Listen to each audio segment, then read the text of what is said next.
누가복음 19장 1절에서 10절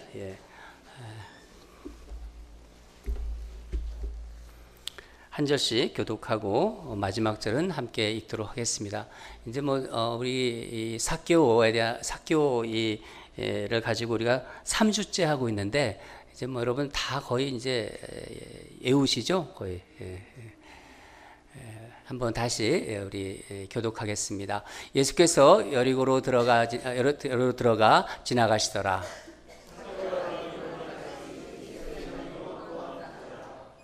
그가 예수께서 어떠한 사람인가 하여 보고자 하되 키가 작고 사람이 많아 할 수 없어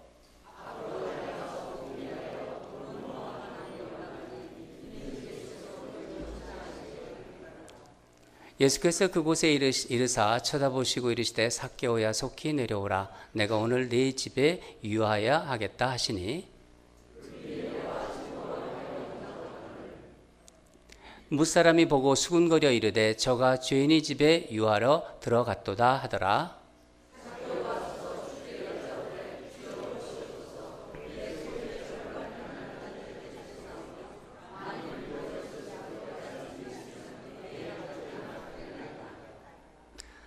예수께서 이르시되 오늘 구원이 이 집에 이르렀으니 이 사람도 아브라함의 자손이미로다.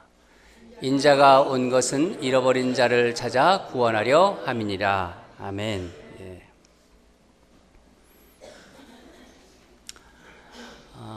오늘 설교 제목이 삭개오가 예수님을 만났을 때입니다. 여러분 이 제목을 이렇게 딱 들었을 때 이렇게 생각나는 영화 제목 없으세요? 있지요? 영화를 다 안 보시나? 1부 때도 말씀해 주셨고, 맞습니다. 해리가 셀리를 만났을 때 그 영화입니다. 영화 제목인데 설교 제목을 한번 비슷하게 만들어 보았습니다. 그 영화는 이렇게 가슴 뭉클한 그런 어떤 감동적인 있는 영화는 아니지만 오락 영화로서는 꽤 성공한 영화입니다. 한번 보셔도 재미있을 것 같습니다. 설교를 준비하면서 저는 이 영화 제목에 이렇게 다양한 이름을 한번 넣어보았습니다. 우리 교회 성도님들을 이렇게 떠올리면서 일부 때도 제가 말씀드렸는데 가령 이런 겁니다. 제가 존칭은 생략하겠습니다. 개광진 집사님 얘기하셨으니까 광진이가 정미를 만났을 때 그런 걸 한번 생각해 봤어요. 무슨 일이 있었을까? 또 우리 기도하신 용래가 윤경이를 만났을 때 생각나시죠? 어떤 일이 있었는지 갑자기 그런 걸 이렇게 생각을 제가 해봤어요. 그리고 지금 이렇게 계시면서 또 저도 우리 교회에 와서 여러분을 만나지 않았습니까? 제가 우리 유재천 장로님을 만났을 때, 제가 우리 한국민 장로님을 만났을 때, 박봉성 권사님 만났을 때 그런 것들 이렇게 떠올려 봤어요. 여러분도 한번 생각해 보세요. 내가 그분을 만났지. 그랬을 때 어떤 면이 지금 상황이 어떤가 이런 것들을 한번 떠올려보는 그 시간을 가지면서 제가 좀 즐거워했습니다. 여러분 이 만남이라는 거 있죠. 누구와 누구의 만남은 어떤 일이 시작되기 위한 최초의 부딪힘이에요. 그렇지 않습니까? 만나지 않고 뭐가 시작이 되겠어요? 일종의 삶의 도화선입니다. 그걸로 인해서. 그런 부딪힘과 도화선이 되지 않는 만남은 아무리 그 만남이 처음에 화려하고 제스처가 대단하다 하더라도 우리 인생에서 그냥 스쳐 지나가는 것에 불과한 것입니다. 요즘 이제 뉴스를 좀 자주 보는데 한국 뉴스를 들어가서 이제 보니까 매스컴에서는 이게 역사적인 온통 방송마다 역사적인 만남이다. 히스토리 미팅 이러면서 그 헤드라인으로 이 판문점에서의 그 남북한 정상의 만남을 주목하고 있더군요. 그러나 그 만남이 그저 그 매스컴 온 세계의 그런 어떤 기자들 모여서 이제 프레쉬가 번쩍번쩍거리고 그런 만약에 해프닝으로 잊혀지지 않는다면은, 그것이 그냥 끝나는 걸로 잊혀지지 않으려면은 정말 거기에 무엇이 필요합니까? 그런 대단한 만남이라고 하고 역사적인 만남이라고 하는데 그것이 그냥 한번 요란했던 만남이다 하는 걸로 끝나지 않으려면은 무엇이 필요합니까? 그 만남에 따른 의미 있는 변화가 반드시 뒤따라야 하는 것입니다. 여러분의 인생에서도 여러분의 삶을 변화시킨 만남이 있을 거예요. 어떤 만남은요, 그때는 잘 몰라요. 이게 그렇게 대단히 중요한 만남이 아닌 것 같은데 그 만남으로 인해서 지나고 보니까 자신의 삶이 많이 변화되었음을 깨닫게 되는 그런 만남도 있습니다. 그래서 우리가 자녀들을 위해서 기도하는 때 그러잖아요. 우리 아이 좋은 친구 만나게 해주시옵소서. 이제 먼 데 가서 사는데 떠나기는데 우리 아이 좋은 친구 만나게. 또 배우자가 더 중요하게 생각하지 않습니까? 배우자를. 그래서 정말 하나님이 예비하신 그런 배우자를 만나게 해주시옵소서. 좋은 선생님을 만나게 해주십시오. 우리 그렇게 기도하지 않습니까? 삭개오와 예수님의 만남은 삭개오 개인에게는 때도 삭개오에게 엄청난 변화였죠. 또 그것을 넘어서 여리고 지역, 이 여리고 지역에도 큰 사건이 아닐 수 없었습니다. 우리 8절을 다시 한번 읽도록 하겠습니다. 8절 시작. 삭개오가 서서 주께 여짜오되 주여 보시옵소서. 내 소유의 절반을 가난한 자들에게 주겠사오며 만일 누구의 것을 속여 빼앗은 일이 있으면 네 갑절이나 받겠나이다.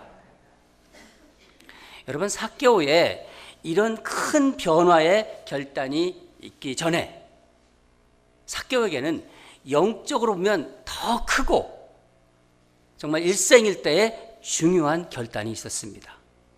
삭개오가 바로 예수님을 만난 거죠. 예수님이 초청에 응답한 것입니다. 우리 5절과 6절도 함께 읽도록 하겠습니다. 5절 시작. 예수께서 그 곳에 이르사 쳐다보시고 이르시되 삭개오야 속히 내려오라. 내가 오늘 내 집에 유하겠다 하시니 급히 내려와 즐거워하며 영접하거늘. 저는 예수님께서 삭개오에게 말씀하신 것 중에서 속히라는 말에 좀 집중해 봤습니다. 속히라는 말을 주목했다는 거죠. 예수님은 어떤 경우에서든지 성경에서 보면은 서두르는 분이 아니세요. 또 우리에게 또 너 막 서두르라고 그걸 요구하지도 않으세요. 곧장 가라고는 말씀하셨지만은 속히 가라고는 얘기하지 않으셨어요. 그래서 예수님의 이 속히란 말은 더 특별한 의미로 다가오는 거예요. 이 부분을 묵상하면서 저는 이때가 바로 예수님께서 예루살렘에 입성하기 전, 바로 전날에 일어난 일임을 발견했습니다. 그러니까 예수님께서 삭개오한테 내 집에 유하겠다 하고 말씀하신 그 뜻이 많은 신학자들이 어떻게 얘기하고 있냐면은 하나님께서, 우리 예수님께서 삭개오의 집에, 그래서 그날은 삭개오의 이 집에서 유하겠다, 하룻밤을 지내야겠다는 그런 뜻으로 해석하고 있습니다. 만약 그렇다면은 예수님은 예루살렘 입성을 바로 앞두고 삭개오의 집에서 머무신 것이에요. 예수님께서 이제 예루살렘에 나귀를 타고 입성하신 후부터 고난의 십자가, 이게 고난을 당하기까지의 그 기간을 우리는 이제 십자가에 이제 돌아가시기까지 그 기간을 고난 주간이라고 하지 않습니까? 그 고난 주간을 앞에 두고 예수님은 삭개오를 만나러 오신 거예요. 예수님이 지금 십자가에서 인류의 죄를 대속하는 큰 일을 지금 앞에 두고 계세요. 이제 그 일을 행하기 위해서 예루살렘으로 들어가야 합니다. 그런데 삭개오라는 한 죄인을 나무에 올라가게 한 절박하고 간절한 그 마음속에 신음을 들으신 거예요. 그리고 나무에 올라가 있는 삭개오를 찾으십니다. 나무에 올라간 삭개오를 부르시면서 말씀하시죠. 삭개오야, 속히 내려와라. 내가 오늘 내 집에 유하야겠다. 여러분, 여기서 이 오늘이란 말을 하나님 주님께서 쓰셨습니다. 오늘이란 말은 그냥 단지 많은 날들 중에 오늘이 아니에요. 오늘이 지나고 나면 다시는 여리고에 올 수 없는 그 오늘이고, 너를 만날 수 있는 마지막 날, 삭개오를 만날 수 있는 마지막 날, 십자가의 죽음을 향해서 고난이 시작되는 내일 바로 앞에 오늘, 그 오늘 예수님은 삭개오를 초청하고 계십니다. 여러분, 예수님께서 삭개오처럼 오늘 어느 분을 부르고 계시는 줄 모릅니다. 이 중에, 여러분 중에 어느 분을 부르고 계시는 줄도 모른다는 거예요. 예수님이 부르심에 응답하면 그분의 인생에서 오늘은 예수님을 만나는 바로 오늘이 되는 거예요. 여러분, 이 초청은 아직 예수님을 만나지 못한 그런 사람들에게만 이것이 부르신 거라고 생각하십니까? 그렇지 않습니다. 예수님께서 각자 우리 앞에, 지금 예수님께서 앞에 우리 한번 상상해 보세요. 예수님이 나를 지금 부르신다. 우리 앞에 서 계시다고 생각해 보세요. 여러분의 각자의 이름을 부르면서. 저 같은 경우는 이렇게 부르겠죠. 강황아, 속히 내려와라. 내가 오늘 내 집에 유하여야겠다. 그렇게 부르실 거 아니에요. 이미 제가 예수를 믿고 있지만, 그렇다고 해서 예수님이 안 부르실 수 없다는 거죠. 세상의 분주함 때문에 내가 예수님 믿고 있지만은 세상에 이런저런 일로 예수님과 멀어져 있는 나의 오늘을 주님은 오늘 다시 나를 부르시는 거예요. 그 부르심에 어떤 분들은 이렇게 대답할 수도 있어요. 예수님, 제가 예수 믿고 있는데 왜 저를 또 부르세요? 저는 이미 예수를 믿어서 괜찮아요. 아직 예수를 모르는 저 자매한테 가시는데 왜 저를 부르세요? 이렇게 하는 분이 있으세요? 여러분, 예수를 믿고 있든지 예수를 안 믿든지 주님의 부르심에는요, 우리는 그 부르심에 언제나 겸손하고 용기 있게 응답하는 태도가 우리에게 필요한 것이에요. Yes, my Lord. Yes, my Lord. 주님을 믿고 있든 그렇지 않든 마찬가지입니다.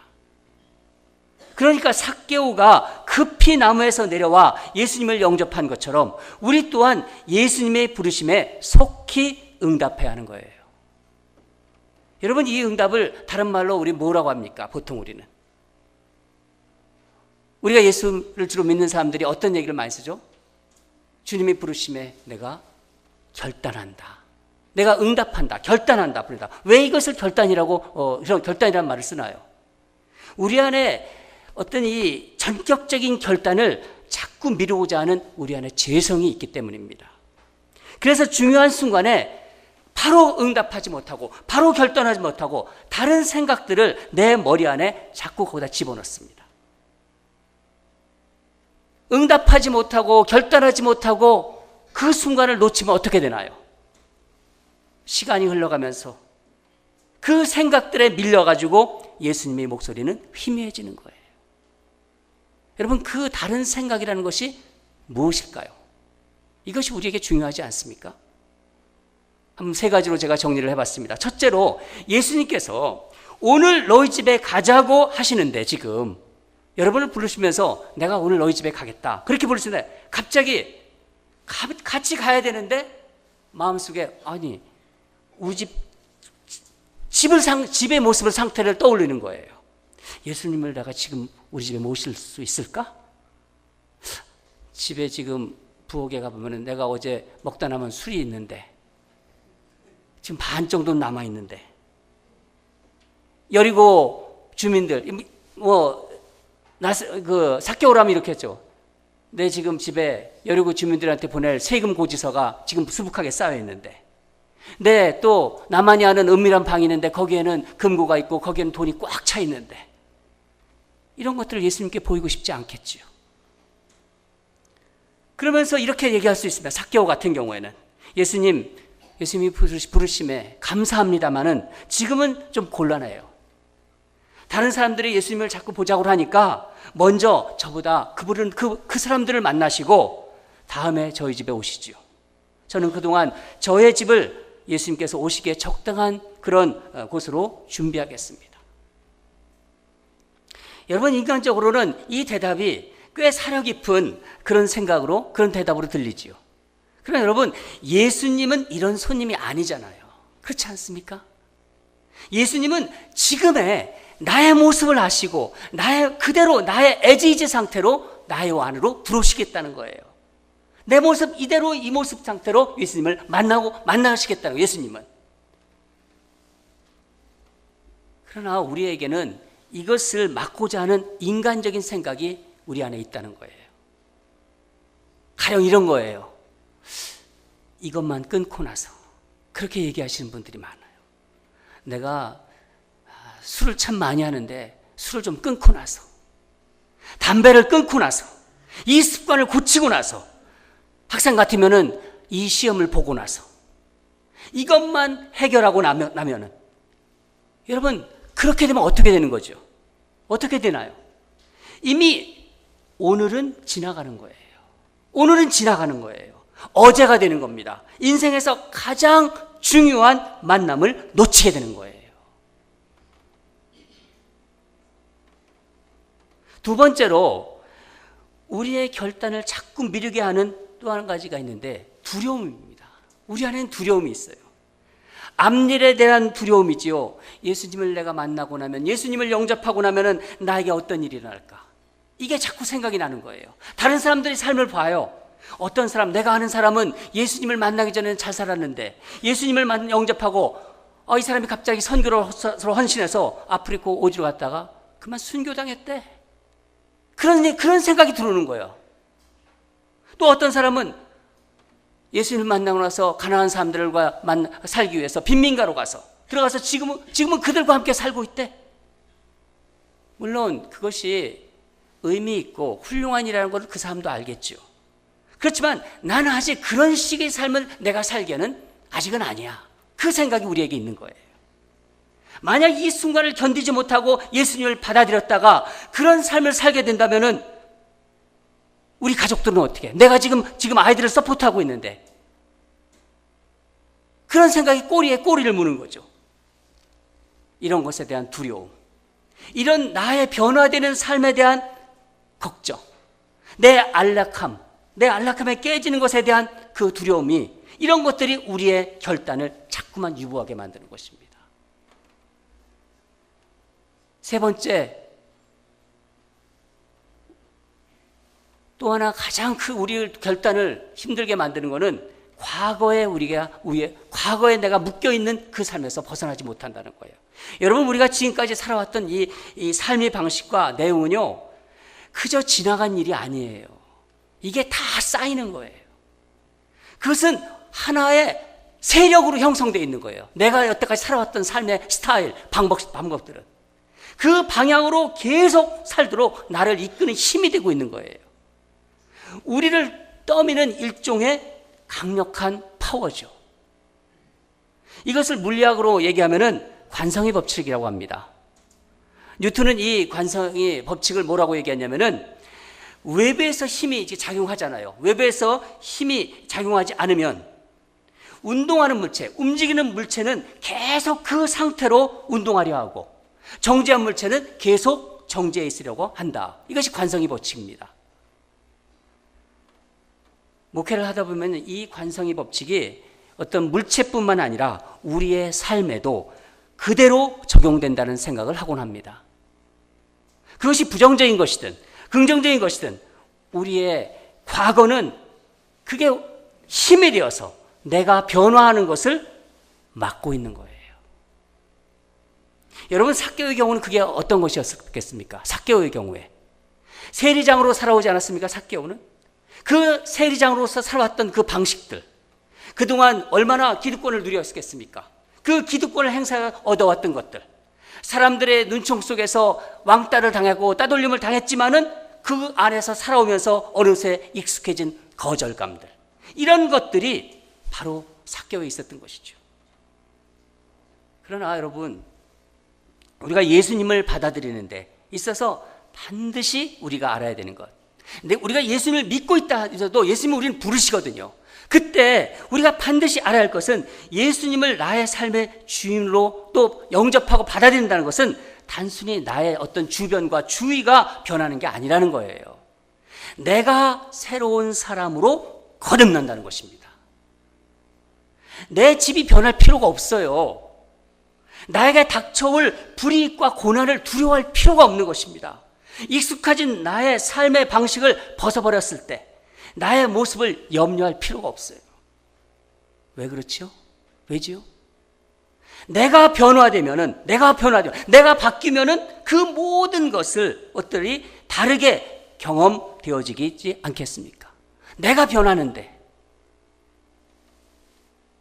만약 어떤 아이가 어른이 되고 싶어 하면서도 그런 어른들의 삶을 가만히 보니까 그러면은 지금 내가 놀고 있는 친구들과 놀지 못하고 또 어른들은 운전을 하는데 운전도 해야 되고 장난감을 가지고 놀지도 못할 텐데 어떻게 하지? 그런 고민에 빠져 있다고 그렇게 걱정한다면은 여러분 어떻게 대답해 주시겠습니까? 어른이 된다는 것은 얘야, 어른 친구들이 또 생기는 거란다. 내가 나이가 들으면 또 어른 친구가 또 생기는 것이고 또 운전을 할 수 있는 기술도 배우게 되고 어른들은 어른들의 게임, 어른들의 그런 어떤 스포츠가 있단다. 그렇게 이야기해 줄 수 있지 않겠습니까? 이게 무슨 의미입니까? 지금의 나의 상태에서의 변화를 염려하지 말라는 거예요. 내가 이렇게 되면 어떻게 될까? 이걸 염려하지 말라는 거예요. 왜냐하면 내가 새롭게 변할 테니까. 내가 새로운 사람으로 거듭날 테니까. 근데 여러분, 이건 내 스스로 이것이 이루어지는 건가요? 누가 이 일을 주도합니까? 예수 그리스도의 영인 성령께서 우리를 새롭게 하신다는 거예요. 그래서 우리의 신앙생활은 내가 가지고 있는 게 아닙니다. 내가 예수를 믿는다 하더라도 나를 이끌어 가시는, 나를 변화시키신 성령님께서 나를 주도해 가시는 거예요. 그렇기 때문에 예수님께서 당신 스스로를 삭개오의 집에 초청한 거예요. 예수님께서 스스로 삭개오의 집에 초청당한 거예요. 초청하신 거죠. 그 말씀이 바로 10절 말씀입니다. 우리 10절 말씀을 다시 한번 읽겠습니다. 시작. 인자가 온 것은 잃어버린 자를 찾아 구원하려 함이니라. 예수님 스스로 오신 거예요. 여러분, 우리가 인생의 구덩이에 빠졌을 때 살면서 이런저런 우리가 허덕거리는 부분이 있습니다. 또 어떤 길에서 헤매고 있든 상관이 없습니다. 왜? 잃어버린 자를 찾아 구원하러 오신 분이 예수님이기 때문에, 하나님이 사랑으로 오신 분이기 때문에 예수님은 이 목적을 위해서 십자가에서 죽으셨은 것입니다. 그리고 인류를 구원하시려는 그 위대한 목적을 이루시기 전에 삭개오라는 잃어버린 한 영혼을 사랑하셔서 그 영혼을 찾아오셔서 그를 구원하신 것입니다. 여러분, 주님에게는요, 이 인류의 죄를 다 대속해야 된다는 그런 엄청난 그것이 있다 하지만은 삭개오라는 한 영혼, 그 영혼을 구원해야 된다는 그 영혼의 무게가 온 인류의 무게보다 가볍지 않기 때문입니다. 여러분 한 분 한 분의 그 영혼에 대한 무게가 이 인류의 무게와 결코 여러분이 가볍지 않다는 거예요. 하나님의 아들이신 예수님은 우리를 찾아오셔서 하나님의 자녀로 우리를 회복시켜 주신 것입니다. 그래서 삭개오와 예수님의 만남은 위대한 만남인 것입니다. 여러분이 예수님을 만났을 때 위대한 만남이 이루어졌던 것처럼 오늘 어느 분에게는 이 위대한 만남이 이루어질지도 모릅니다. 여러분에게도 이런 위대한 만남의 이야기가 있을 거예요. 얘기를 하다 보면 밤새도록 얘기할 거예요. 요란하고 화려했지만은 그저 껍데기 같은 만남이 아니라 내 삶을 새롭게 변화시킨 잊을 수 없는 주님과의 만남이 이야기가 우리에게는 있지 않습니까? 여러분, 우리 그거 가지고 살아가는 사람들 아닙니까? 만일 어떤 분이 나는 아직 목사님 그런 거 없어요, 그런 분이 이 중에 계시다면은 그분이 바로 오늘 그분의 인생에서 오늘이 바로 그 오늘이 되는 것입니다. 만일 아직이라고 생각하시는 분이 있다면 오늘 주님께서 그분을 초청하시는 날입니다. 미루지 마십시오. 더 이상 주변에서 맴돌지 마십시오. 교회에 온다고 주님이 자녀라고 다 말할 수 없는 거예요. 나무 위에서 떨어져가는, 나무 위에서 제가 있습니다. 나무 위에 있는데 점점 떨어져가는, 멀어져가는 예수님의 뒷모습을 바라보는 쓸쓸한 사람으로 남아있지 마시기 바랍니다. 예수님께서 당신을 구원하기 위해 오늘 이곳에 오셨습니다. 여러분, 예수님을 영접하신 분이라면은 우리의 삶을, 나의 삶을 한번 돌아보세요. 말씀을 들으면서 내가 점점 주님에게서 주님으로 가까이 가고 있는가, 멀어져 가고 있는가. 그 멀어져 가는 당신의 손을 잡기 위해서 오늘 이곳에서 그 말씀을 듣게 하시는 겁니다. 삭개오의 영혼의 신음소리를 들으신 주님, 상한 갈대를 꺾지 않으시고 꺼져가는 등불을 끄지 않으시는 하나님 아버지의 사랑이 초청에 응답하는 결단을 내시기 바랍니다. 사랑하는 여러분, 바로 오늘이 여러분의 그 나무에서 속히 내려와 예수님의 초청에 기쁨으로 응하는 그런 복된 날이 되기를 주님으로 축원합니다. 다 같이 기도하겠습니다.